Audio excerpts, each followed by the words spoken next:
चाहती है उस परिवार में। इतने पुकार आ जाती है, उठा दिया जाता है कि बच्चा होने वाला है। उनके पिता पैदा हुए जब बच्चे थे, क्या कहते थे जब रोने लग जाते थे, कोई इच्छा की पूर्ति नहीं होती थी, तो उनके पिता एक बात बोलते थे कि बेटा जब तेरे मन की बात हो तो खुश होना, तेरे मन की बात ना हो तो और भी ज्यादा खुश होना। वो कहने लगे कि और ज्यादा खुश क्यों, ये तो दुख की बात है कि जो मैं चाहूंगा नहीं होती, जो चीज के लिए तड़पूंगा रोऊंगा, तो उस पर खुशी की क्या बात हुई। तो उनके पिता कहते थे अगर तेरे मन की नहीं हो रही, इसका मतलब यह है कि परमात्मा के मन की हो रही है। अगर तेरे मन की पूरी नहीं हो रही तो ये समझना कि परमात्मा के मन की बात हो रही है, परमात्मा की मौज हो रही है, उसमें और भी ज्यादा खुश होना। महावीर स्वामी की बात पढ़ लो, महात्मा बुद्ध की बात पढ़ लो, जब पैदा हुए तो उनकी माताओं को ऊंचे ऊंचे सपने आते थे। क्यों आते थे कि जैसा विचार माँ बाप का होता है वैसा ही बीज, वैसा ही शरीर और वैसा ही मन गर्भ में बढ़ने लग जाता है, वैसी ही खुराक बच्चा माँ से खींचने लग जाता है शरीर से, और माँ भी वैसी ही खुराक मांगने लग जाती है।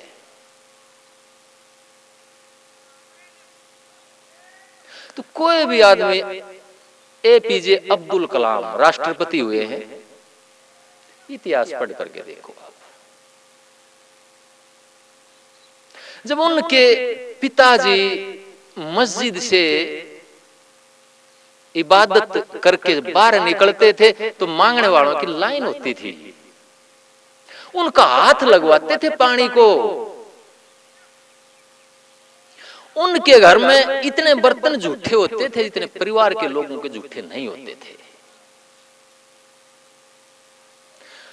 कलाम साहब के पास पढ़ने के लिए, आगे ऊंची शिक्षा के लिए पैसे नहीं थे, लेकिन आने वालों का ऐसा तांता लगा रहता था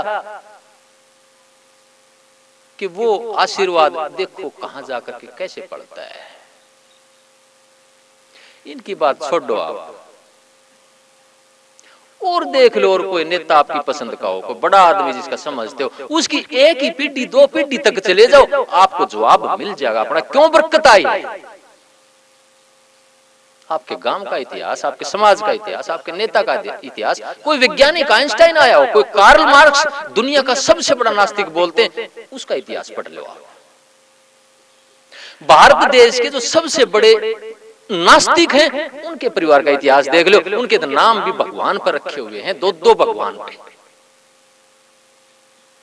मैं कहता हूं कि जहां भी बरकत शुरू हुई है, आजादी की लड़ाई हुई, कोई क्रांति आई है, कोई शांति आई है, तो जड़ में अध्यात्म हुआ है, परमात्मा का नाम हुआ है, गरीब की मदद हुई है। आज हम खड़े हो जाते हैं छाती तान करके, जब अच्छा ब्योंत होता है तो दूसरे को गलत बोलने लग जाते हैं। वो बरकत जब आती है तो उसको हजम करने का भांडा नहीं रहता, पात्र नहीं रहता, छलकने लग जाता है, तो आगे बरकत आनी बंद हो जाती है। फिर बहुओं को जलाने लग जाते हैं, दहेज मांगने लग जाते हैं, रिश्वत मांगने लग जाते हैं। जब वो बरकत अध्यात्म की जो पूर्वजों ने शुरू करी थी, जो बीज पूर्वजों ने बोया था, जो हमारे माँ बाप दादा दादी ने नाना नानी ने बोया था, वो जो फलने का टाइम आता है तो हम बिगड़ जाते हैं, बिदक जाते हैं, लात मारने लग जाते हैं, हम अहंकार में आ जाते हैं। किसी परिवार में दो पीढ़ी तक सच्चाई से चल के देखो, उसका परिवार का इतिहास न्यारा होगा। आज आप देख लो, जिसमें 20, 30, 40 साल पहले जो चौपाल होती थी, जहां लोग रोटी खाते थे, हुक्का पीते थे, चाय पीते थे, शराब नहीं।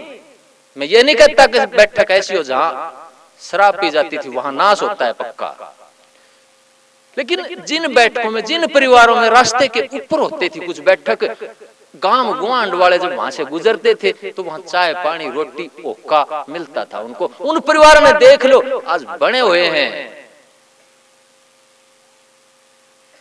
मैं तो कोई ना तो पिछली बात कहता ना अगले जन्मों की बात बोलता हूं कि किसी का नुकसान हो गया कि पिछले जन्म का कर्म था या इस जन्म अच्छा करोगे अगले जन्म में जाकर के मिलेगा, मैं वो बात नहीं बोलता सत्संगियों। अगर आपके सामने अध्यात्म का रिजल्ट नहीं आया तो मैं नहीं मानता उस अध्यात्म को। आपके सामने राम का नाम नहीं फड़ा, चाहे दुनियादारी में हो चाहे अध्यात्म में हो चाहे राम के नाम में नहीं फड़ा, तो मैं नहीं मानता उस अध्यात्म को। स्वामी विवेकानंद श्री अरविंद कहते हैं, क्या कहते हैं स्वामी विवेकानंद, कि अगर परमात्मा दरिद्र नारायण नहीं है, कि अगर गरीबों की मददगार नहीं है, तो मैं नहीं मानता उस परमात्मा को। ये स्वामी विवेकानंद बोलते हैं। श्री अरविंद कहते हैं कि उस परमात्मा की अगर एक भी किरण कहीं संचित हो जाती है किसी आदमी के अंदर, एक गांव में, एक देश में, तो वो गांव क्या, वो देश का देश तर जाता है। वहां हानि नहीं आती। आप नहीं सुनते इस तरह कि फलाने गांव में एक आशीर्वाद है, कोई महात्मा तपता था कि इसकी इतनी सीम में ओले नहीं पड़ेंगे। तो ऐसी चीजें सुनते थे हम बचपन में थे जब। तो मेरे सदगुरु एक ऐसे परिवार से निकले थे जहां खाने को रोटी नहीं थी, लेकिन दादी एक ही बात कहती थी कि बेटा कभी भी शिकायत नहीं करना, वो परमात्मा जो देगा, जो पात्र योग्य होगा और जितना सुच्चा पात्र होगा उतना जरूर देता है वो, और पात्र ही झूठा है तो फिर झूठी चीज मिलती है, फेंकी हुई चीज मिलती है। तो एक इतनी गरीबी में से निकले थे, जब पैदा हुए तो 3 दिन तक मां को खाने के लिए भी कुछ नहीं मिला। लेकिन दादी का एक ही विश्वास था कि बेटा अगर सर्वसमर्थ बनना है, लोगों की जिल्लत से बचना है, लोगों की गालियों से बाहर जाना है, तो उस सर्वसमर्थ के भंडारे में सज्जा करना होगा। तो छोटे थे तभी से तपस्या के रास्ते पर चल पड़े, छोटे थे तभी से नंगे पैर दौड़ते थे। भिवानी का इलाका था, कपड़े बदन पर डालने के लिए नहीं थे, सल्ला चुग चुग कर अपना गुजारा करते थे। कोई साधु बाहर आ जाता था उसको भी अन्न खिलाते थे। देखो हमें अगर सबसे अलग बनना है तो सबसे अलग काम भी करने पड़ेंगे। हम सब अलग बनना चाहते। हम धन के मामले में सोचते हैं कि सब तो फालतू धन गांव का या देश का मेरे पास हो। कोई शरीर का धनी है तो वो सोचता है मेरे से ज्यादा ताकत इस संसार में किसी में नहीं हो। कोई पदवी चाहता है, कोई राजनेता है तो वो सोचता है कि मैं सबसे बड़ी पदवी वाला हूं या राजनेता हूं। यानी कि सब के सब एक्सट्रीम में जाना चाहते हैं, सबसे बड़ा बनना चाहते हैं। लेकिन सबसे बड़ा बनने के लिए सबसे न्यारी बात हम करते क्या है, ये सोचना होगा आपको। देखो ये कुदरत का खेल है, कोई खाला जी का घर नहीं है। अगर कुदरत में फसल काटनी है तो बीज बोना पड़ेगा, भूल जाओ। अगर किसी भी चीज की फसल काटनी है तो बीज बोना पड़ेगा। बिना बीज बोए फसल मिल जाएगी, ये संभव नहीं है।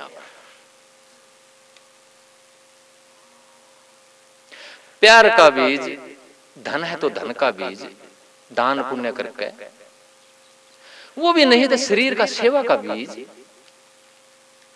आत्मा का बाहर जाते हैं कि रिश्तेदारी में जाते हैं, 2 मिनट बैठ के आत्मा का बीज यानी कि ध्यान करो, ताकि वहां भी अपना बीज छोड़ का हो।